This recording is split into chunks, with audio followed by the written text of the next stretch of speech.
this little bit here and not chip it out, um, because well, mainly I didn't have enough time to get it all done with the rental. But we decided we're going to do something a little different with this. We're going to pour over the top of it, make it about 4 inches higher than the slab over there, just for this little section, a 10 foot by 10 foot section. We're going to pour here, and so I got to form that up. I got to clean the rest of this up.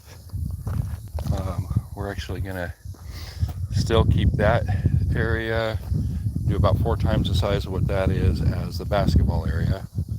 So another small pour right there, one there, and then one where I'm standing right here, and end up relocating this hole. We're going to fill this back in and dig a new hole over here to the left of it, so about in line with that, so about over here, and have the basketball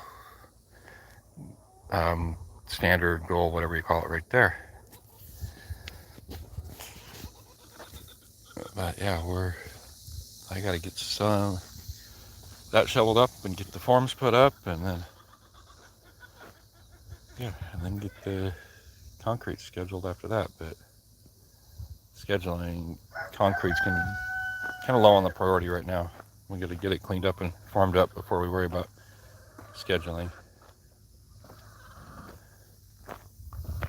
Um, let's see.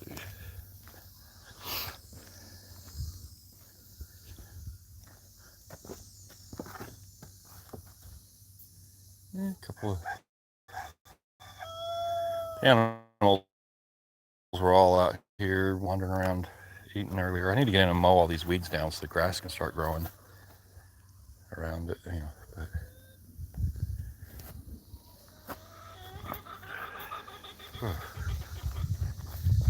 Definitely nice weather today compared to what it's been the last several days. Well, the last couple days have been good, but several weeks before that were not so good.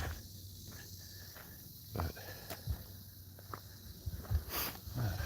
got one person joined. How are you doing today?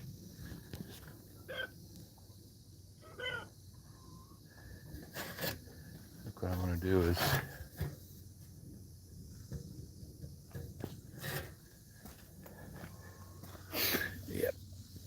I'm going to set this phone up and actually get to work on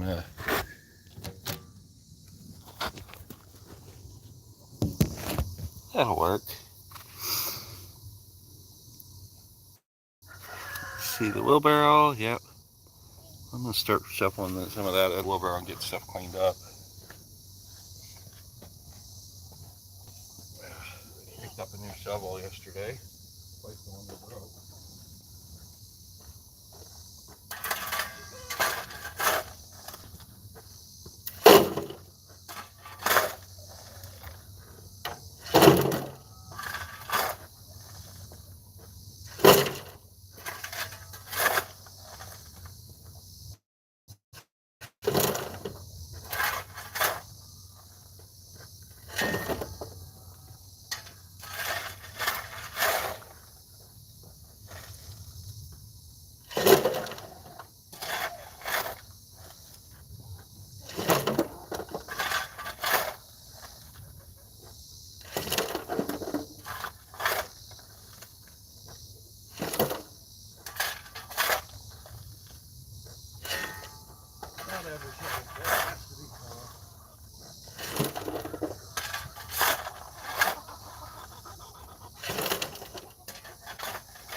It's not super full, but I don't want it too heavy.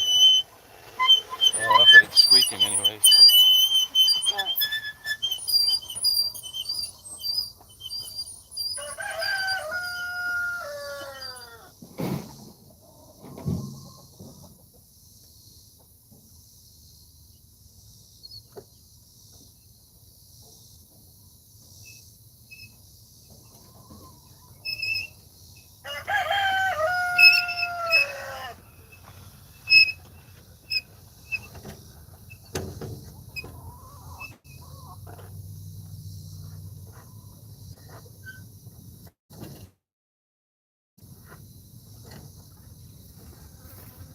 That was one wheelbarrow load. It's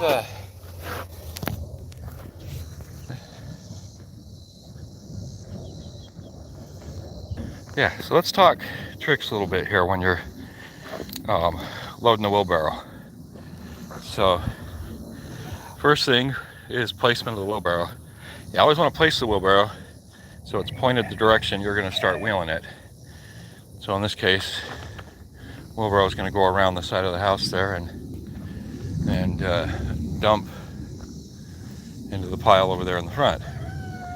So yeah, you always want it facing the, you want to stage the wheelbarrow so that when you pick it up and start moving, you don't have to turn. Because if you're trying to turn a wheelbarrow around, that tire is going to dig into the ground and you're going to be a little hole you got to push out of it.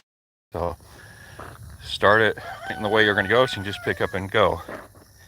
And then make sure you don't have any rocks in front of it and staged close enough to what you're loading so that you don't have to take a couple steps with the shovel or whatever. Just scoop it up, pivot, and dump it in the wheelbarrow.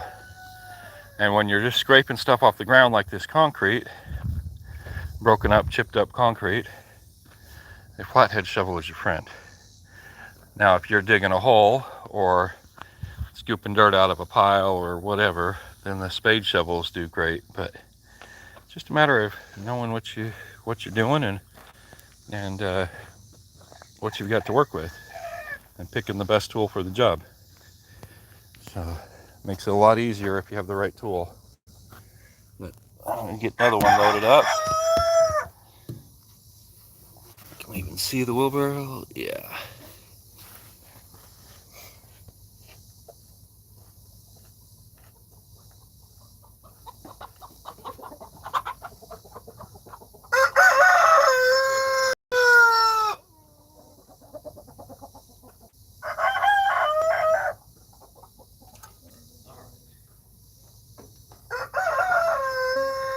Another thing, let's say using the right shovel. We've got that red one over there. It's basically the same size as this one. It's decent. Picking up concrete, you don't want it too heavy, especially when you have a weight limit you can lift. It's an injury or whatever. So I don't like using this one because I can't fill the shovel very full. Now if I was shoveling up something a lot lighter like the hay with manure or wood chips or something, this one's great because I can get a big full of wood chips on it, whereas this one wouldn't get nearly as much because it's a smaller shovel. But for concrete, this smaller one, much better.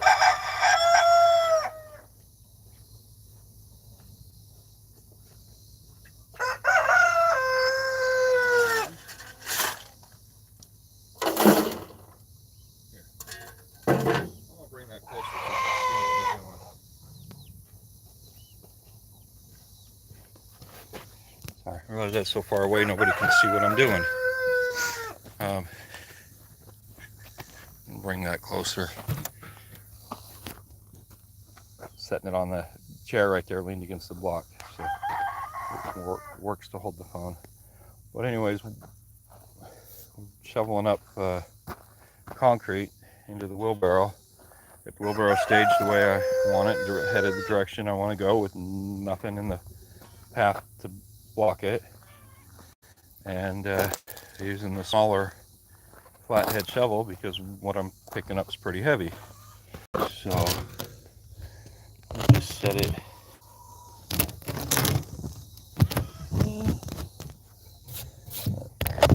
get it to stay without slipping.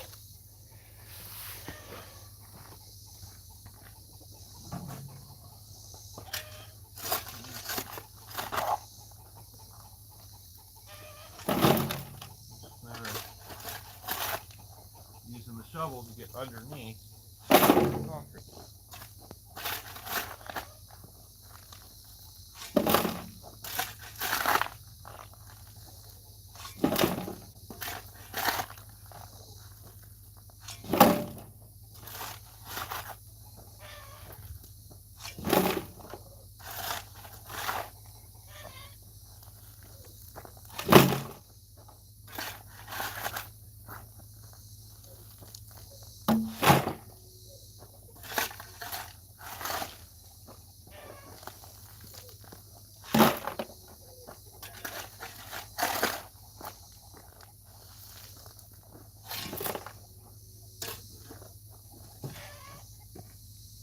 All right, let's talk a little bit more about how we actually load up the wheelbarrow. So when you're loading it, see, I don't have anything towards the back. Anything you put back here towards the handles adds weight to what you have to lift. When you put it up front towards the wheel, you're putting most of the weight over the wheel. And then notice my last two shovelfuls I put in, I put one along this side and one on that side because the first shovel were right up in the middle. You want to balance your load in the wheelbarrow side to side so that it doesn't tip. Now, if I were just taking big rocks and throwing them in and letting them land wherever, most of them would land against this side because I'd be throwing them from over there, and eventually the wheelbarrow would just tip over and dump them all out.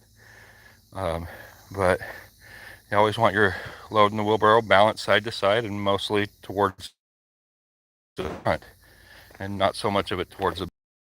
That's nowhere near full enough to bother going and dumping, so I'm going to fill it up some more.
The other thing is to know how much you can handle in a wheelbarrow. You don't ever want to overfill it and not be able to lift it. You'll notice I filled it mostly towards the front of the wheelbarrow, only a little bit towards the back, just whatever fell down in there. And as I was dumping it basically right over the front, now I can wheel this wheelbarrow and go dump it. See if this works. I'm not going to dump it with my phone in there. I'll set it down before I dump it.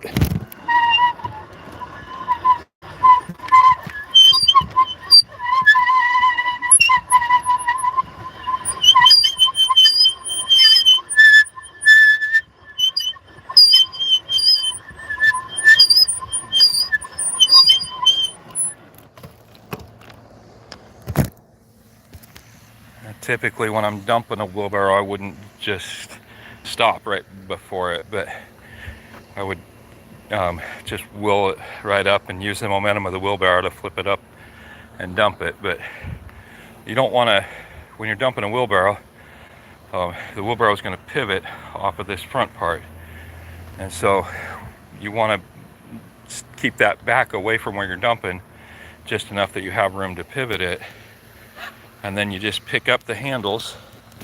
So I'm going to try and do while holding the phone. Sorry, it's going to move around a bit. Oh, let me switch hands.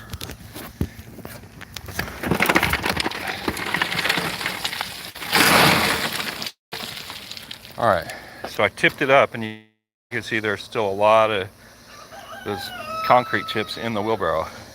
The way you get to get it to finish dumping is you come back here to the handles, or to the legs, I'm sorry, these aren't the handle. And you're gonna grab the legs right here and pull up and back at the same time. So I gotta try and do that while holding the phone.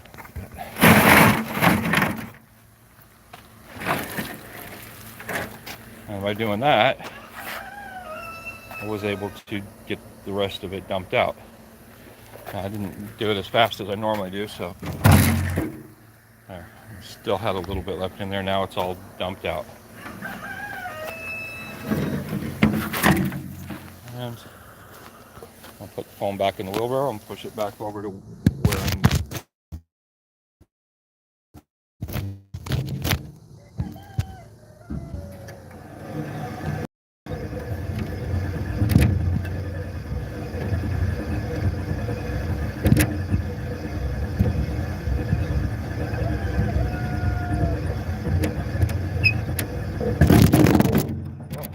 See the sky now. Sorry, the phone slipped a little bit. So I'm getting into position, turning the wheelbarrow around and placing it back down. So sorry about the view there. It was probably pretty bad for a minute. But I've got the wheelbarrow set right where I need it. And notice in front of it there's a little rock that's going to hinder me getting started moving. So I'm going to scrape that out of there.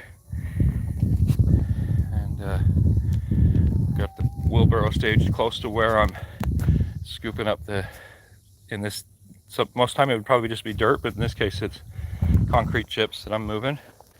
So I got it staged close enough where I can use a flathead shovel and fill it up. This project doesn't have to be done this morning. It just has to be done before we can pour the next pour. It's just what I've been working on. So anyways, this was a messed up concrete pour from beginning of last week, and then we poured concrete. It got part of it got messed up, so we cut off. I used a diamond blade and cut this. Lion was able to cut 2.5 inches through a 4-inch slab and chipped off the rest. This section we're keeping, and then we're going to pour a new section of concrete over to the edge of where it's chipped off over here. So it'll be about a 15-foot by 16-foot pour. Yeah. Anyways, I'm not necessarily focusing on this too much today. Just kind of wanted to show what we had left to work on for this, and I'm gonna go check on the garden. So I was using a jackhammer for 3 days, and it not constant, but a battery operated one, so I had to stop every time the batteries would die and charge them. But those jackhammers, if anybody's ever used one, they'll beat you up pretty bad.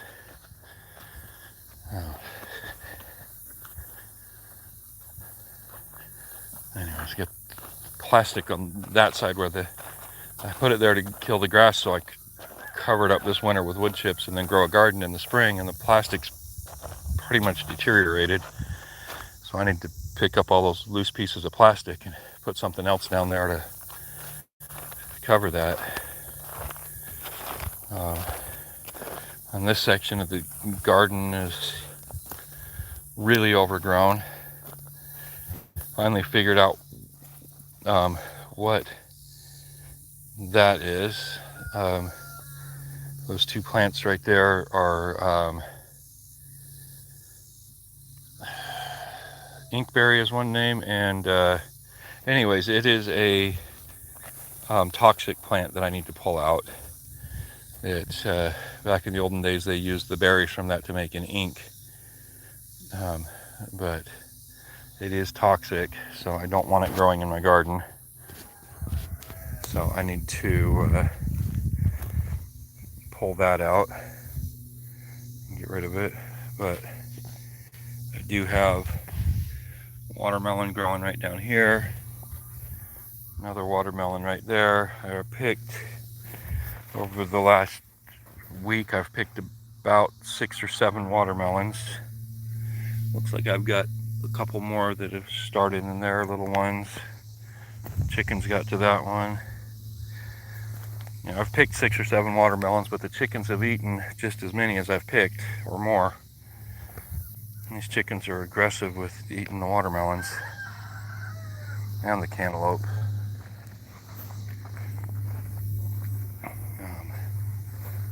Yeah, I have one cantaloupe left growing right there. And most of the watermelons right now, anything that was big enough or almost big enough to pick has already been picked, and now we've got several small ones that are just basically at the starting to grow phase.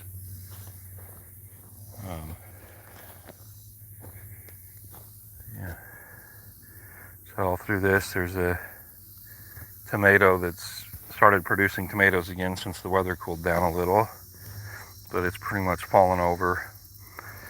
I probably should clean out the whole garden bed and get it planted with fall crops, but I haven't wanted to rip up all these watermelon vines that are producing a couple melons a week at this point. You can see that one right there. It's growing. Put the grass back over it and try and hide it from the chickens so we actually get it and the chickens don't.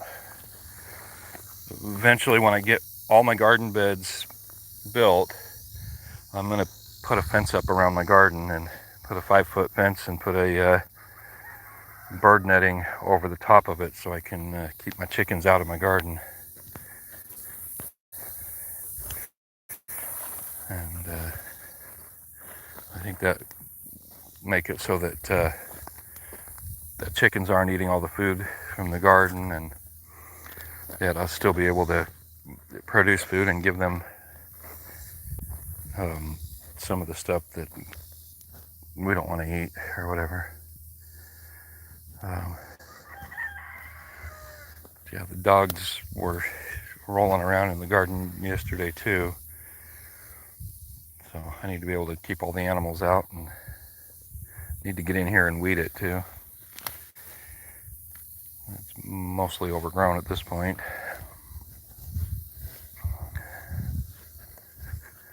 You can see there's a tomato right there, a couple more down there. There's a few watermelons over here. Some of these yard-long green beans. I guess they're about ready to pick if we were going to eat them as green beans, but I think we were going to dry them and save seed from them. There's a bunch of them that I just really haven't done anything with.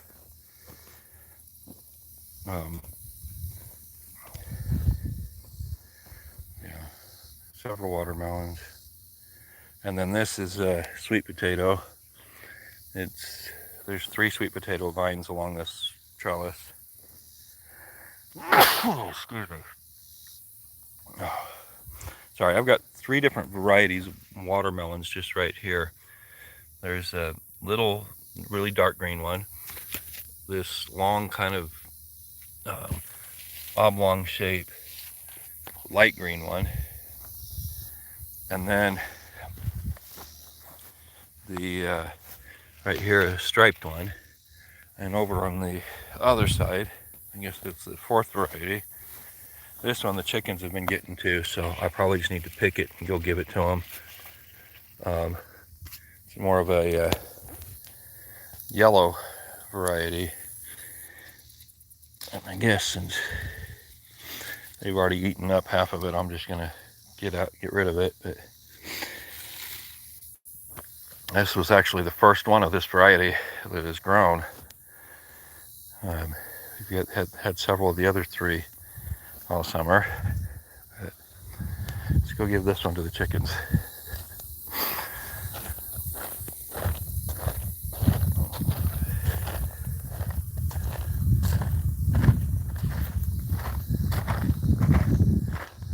Kind of interested to see what the inside of this one looks like. I don't think it's ripe yet. I think it needed a while, but since the chickens did so much damage to it, I don't think it's worth letting it grow. There's one of the roosters.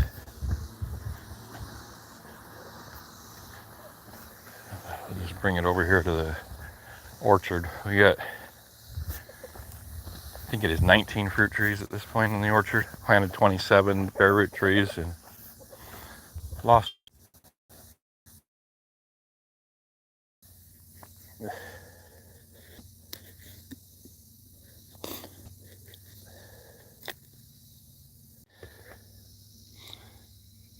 And I'm actually going to try a piece of it.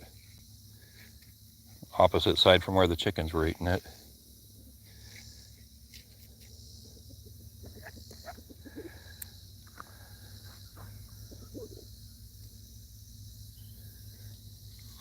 Yeah, that's a honeydew. That's good.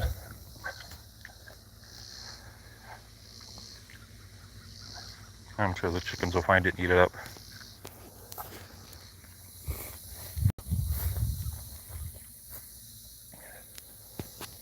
Ah, well, let's check on the guineas.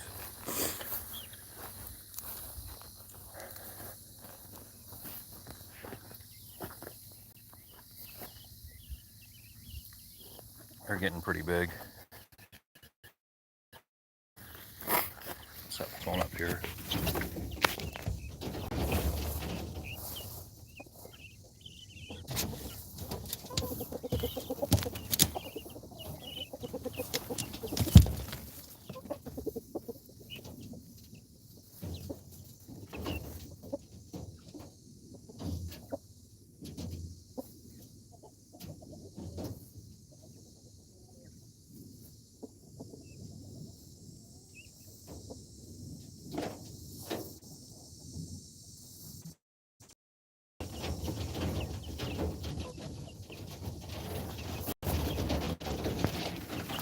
There is one on the outside of the box over there.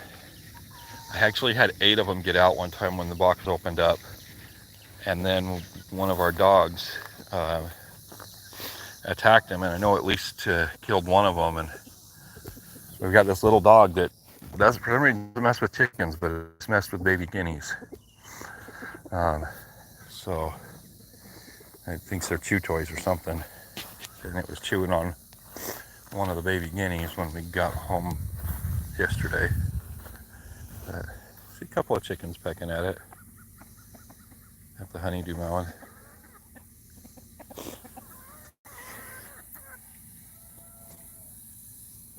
Anyways,